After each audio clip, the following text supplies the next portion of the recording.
I see it like a love story. This love story is stronger than the chains and shackles that held our people in bondage. This love story is stronger than hate and discrimination. These were people who were disobeying the law of man and obeying the higher law of God and nature that said that all God's children ought to be free. Well, to me, that's the greatest love story in the world.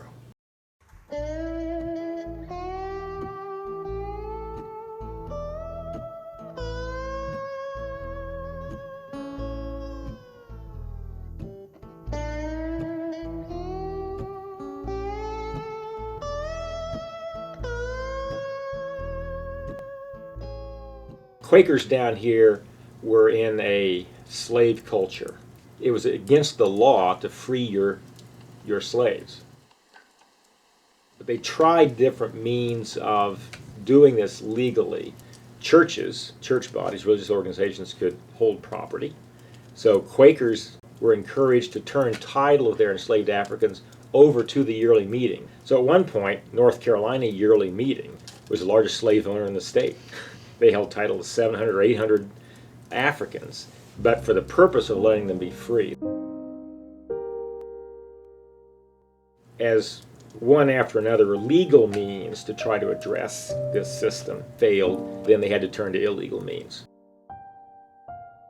And it began kind of just coincidentally as the Quaker farmers here in this area would find fugitives in the woods, because this was known as a sympathetic area, and initially would offer them food, offer them assistance.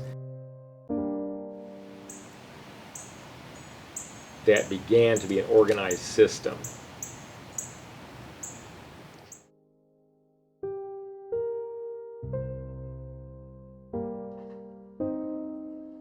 When we talk about the Underground Railroad and we talk about the history of enslaved Africans in America, there are places that are sacred. And the sacredness comes in terms of what happened in those places.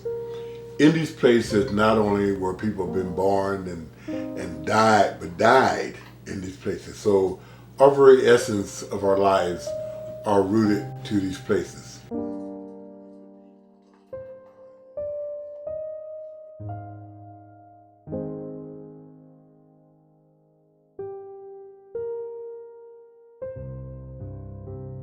When I was 5 years of age, I had a great aunt who lived at the base of the Rankin House Hill.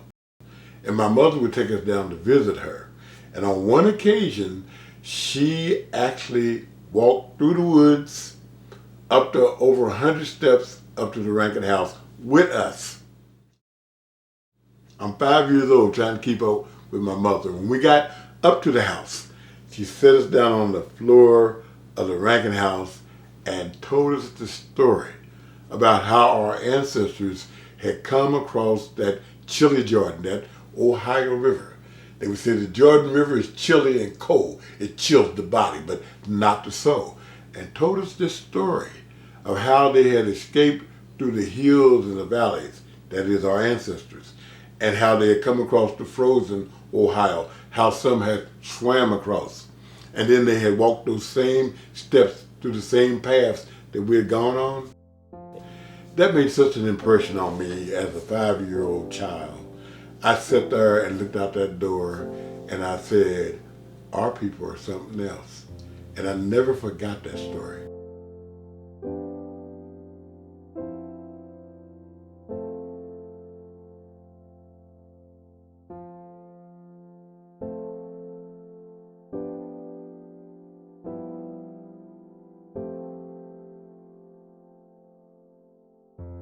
We go back to that tree, so it's as close as we can get to knowing, okay, this is where these things happened. It's 5 feet wide, 148 feet high, and it's just magnificent. And its age means it was there when this stuff happened. So depending on how druid you are, I mean, you can get off on saying, if this tree saw things. I mean, there's energy that this tree, has incorporated into its very being. And I know students who go back there and just like touching it and just like embracing it, who sit up next to it and imagine the others who have done the same thing. The fugitives who, tired and scared and exhausted, hungry, would lean up against perhaps that very tree, not knowing what was going to happen to them. And maybe a little Levi Coffin trops by with his sack of corn for the hogs and some bacon and cornbread for them and sits under that very tree. Who knows? But it's possible. I probably have been up on that Rankin House Hill thousands of times. We even had one tour where we camp out overnight and that we make the journey in the dark. We have one flashlight in the front, one flashlight in the back. You're feeling your way through the woods, up the steps. And when we get up on the hill, we don't have tents, we have sleeping bags. We lay our bodies down on the ground just like our ancestors did. They laid in the cornfields. They laid in the tobacco fields. They laid in the cotton patches. They laid out in the woods. They was hiding up in the trees. They were hiding in the caves by any means necessary.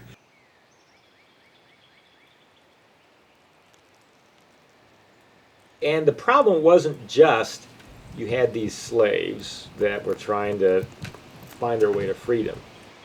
Because you've got militias, you've got bounty hunters, you've got no road system to speak of. You don't have GPS. The only GPS was Negro spirituals, follow the drinking gourd, wade in the water.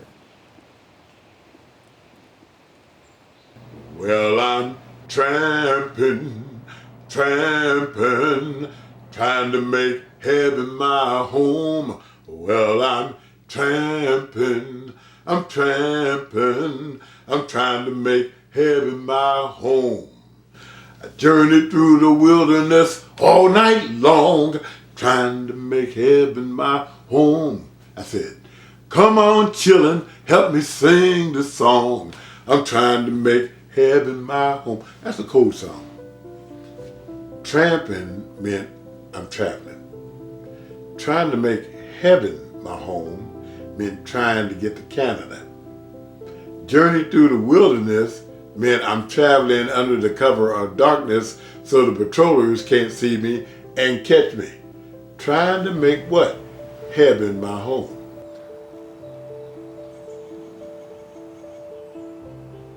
It was an interracial movement. It wasn't, Quakers didn't organize it.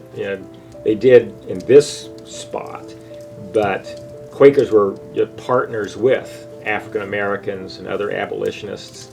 It was the largest civil disobedience movement before the 1960 civil rights movement and the largest interracial movement before that time.